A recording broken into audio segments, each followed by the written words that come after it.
A banker humiliates and drives out a black billionaire. The rest is surprising. In the business district of a bustling metropolis, Banque Montclair sits proudly in the heart of an avenue lined with glass skyscrapers and luxury hotels. This establishment is not a simple bank. It is an institution reserved for the elite, a financial sanctuary where only the most fortunate and influential have access. Its imposing cut-stone facade, topped with a golden coat of arms, evokes a mixture of prestige and exclusivity. Inside, everything exudes discreet opulence. The pristine marble floor reflects the huge crystal chandeliers hanging from the ceiling. The walls are decorated with mahogany woodwork and master paintings. A subtle scent of leather and new paper floats in the air, reminding us that this place is dedicated to wealth and power. Here, every detail has been designed to impress. Regular customers, CEOs of multinationals, aristocrats with century-old fortunes, real estate tycoons, and heirs of financial dynasties. You don't open the door of the Montclair Bank by chance. You enter by appointment, recommended by influential members. The staff, hand-picked, are trained to recognize in an instant a customer worthy of interest, and to dismiss the others with icy politeness. That morning, the solid glass door slowly opens, letting in a distinguished-looking black woman. Adele Coffey takes a confident step forward, her heels clicking lightly on the polished floor. She is dressed in a sober but impeccably cut suit, in fine deep blue wool, which highlights her natural elegance. On his wrist shines a discreet but expensive watch, testimony to his success. His face, serene but determined, contrasts with the hushed hustle and bustle of the hall. But as soon as she enters, she feels stares. Furtive glances, intrigued, sometimes suspicious. A black woman in such an establishment? This is not common. A banker in a three-piece suit, sitting at a desk near reception, briefly pauses his conversation with a client to stare at her. A receptionist glances furtively before returning to her frozen smile. Adele, used to this kind of atmosphere, doesn't pay any attention to it. She has a date and knows exactly why she is there. Today, she wants to invest part of her fortune in a new real estate fund. A strategic choice to diversify its international cosmetic empire. But she did not come as a public figure, nor as an influential figure. She is here as a client, an investor with solid capital.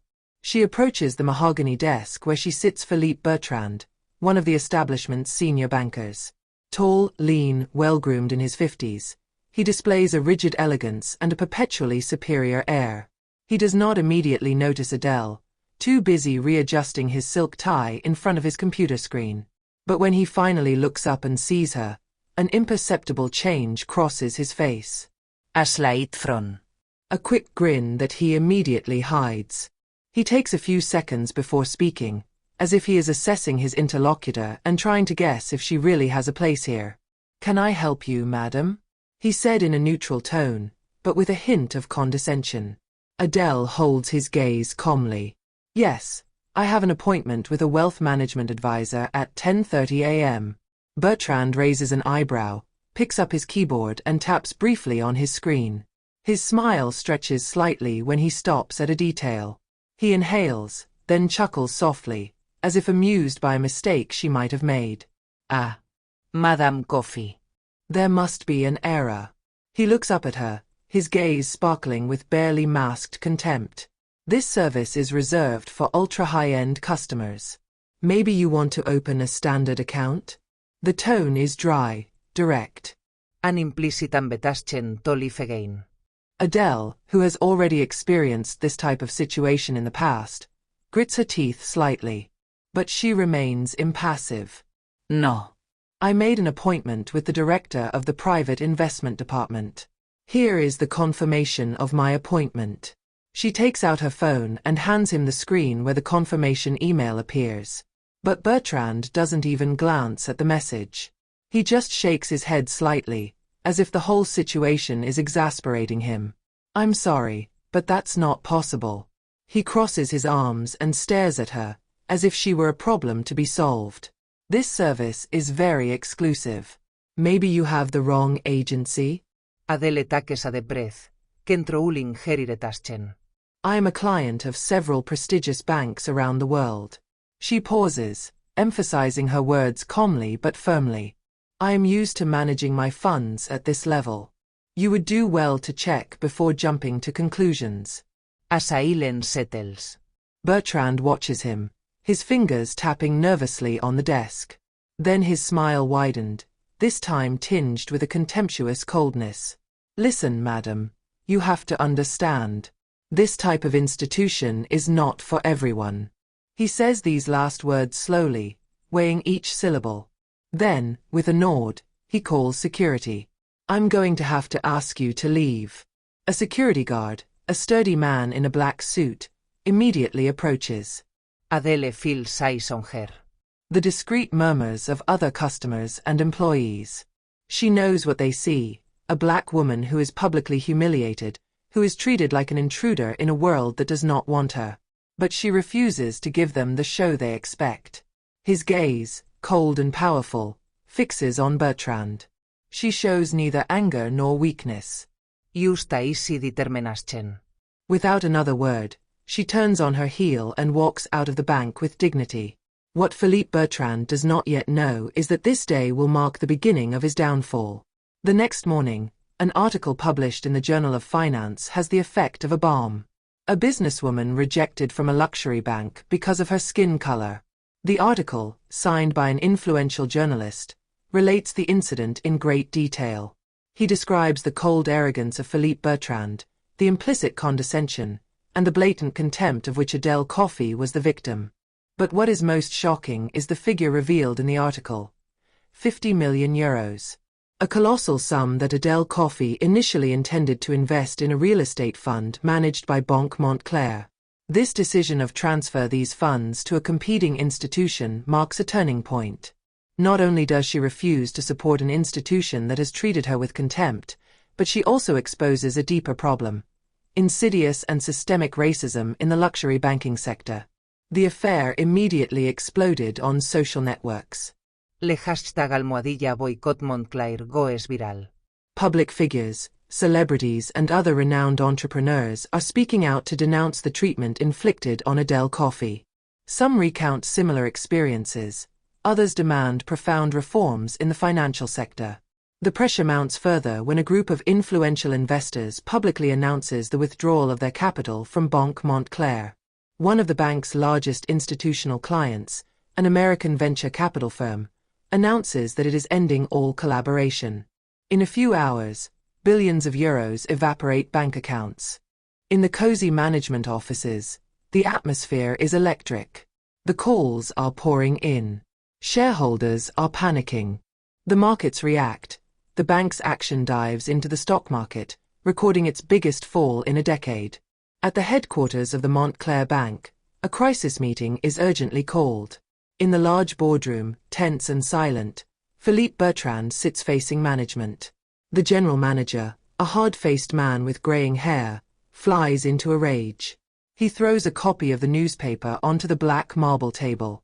Do you realize what you have done? He thunders, his eyes blazing with anger. Bertrand, pale, attempts a clumsy defense. I couldn't guess who she was. The director bangs his fist on the table. That's the problem. He shouts. You have humiliated one of the most influential businesswomen in the country. He drops a heavy file in front of Bertrand. Want to know what happened after your little condescension act? He flips through a few pages and reads aloud. Immediate withdrawal of 500 million euros from an investment fund. Termination of several contracts with our VIP clients. Fall of our reputation in international markets. This is what you have provoked. The silence is icy. Bertrand lowers his head. His yesterday's arrogance has evaporated. He attempts a final argument. I only wanted to preserve the bank's image of exclusivity. The director bursts out laughing, a bitter and joyless laugh. Exclusivity? Do you call that exclusivity? You scared away our best customers. You have tarnished our image. He stands up, crosses his arms, and imposes the sentence. You are fired. For serious misconduct. The axe falls. Bertrand, livid, tries to protest, but it is already finished. 2 security guards enter and signal him to leave the premises. The former banker stands up, his gaze blank, shame crushing him with all his weight. In the corridors, employees whisper as he passes. He was feared yesterday. Today he is a fallen man. A few months have passed. Philippe Bertrand is nothing more than a shadow of himself. His brutal dismissal was relayed in all financial circles. His name became synonymous with discrimination and scandal. For each application sent, he receives the same response. We cannot comply with your request. The doors of the banking world were closed to him. Former colleagues who once flattered him now avoid his calls. His prestige has soared, his network has vanished. He who once looked down on his customers with arrogance finds himself begging for a job. After months of rejection and humiliation, he finally gets an interview. A large company specializing in luxury cosmetics is looking for an experienced executive to develop its relationships with international investors. The opportunity is unexpected. On the big day, Bertrand takes care of his appearance. Impeccable suit, sober tie, polished shoes. He must convince. He must seize this chance. As he enters the company's sumptuous headquarters, he feels a pang of anxiety. He is no longer the self-confident man he once was. His arrogance gave way to nervousness. He is invited to wait in a luxurious meeting room. The atmosphere is cozy, the furniture refined. A glass of water is placed in front of him, but his hand is shaking too much to grasp it. Then the door opens. Bertrand looks up and remains petrified. Behind the desk, elegant, serene, throw una dele coffee. His heart skips a beat. She is dressed in a sober but refined suit. His gaze is piercing, and a slight ironic smile floats on his lips. She slowly crosses her arms before saying, in a calm and controlled voice, Mr. Bertrand. It seems we meet again. Sweat beaded on Bertrand's forehead. He is trapped. Madame Coffee. Go. He searches for his words, tries to put together a coherent sentence, but his throat is dry. She raises a hand to interrupt him. You see, life is full of surprises, she said, staring at him. A few months ago, you decided that I did not deserve to be accepted into your bank. Today, it's me who decides if you have your place here. A heavy silence settles in. Bertrand feels the weight of Adele's gaze on him. He looks down, ashamed. Adele sizes him up, taking her time.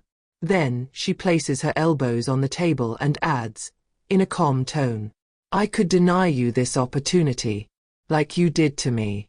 Bertrand briefly closes his eyes, expecting the final blow. But Adele continues. Unlike you, I don't judge people based on their prejudices. What I want are competent and honest people. She pauses before posing the fateful question. The real question is, have you changed? A shiver runs down Bertrand's spine. Has he changed? He nods slowly, unable to find the words. Good, concludes Adele. Y ella give you a chance. He looks up, surprised.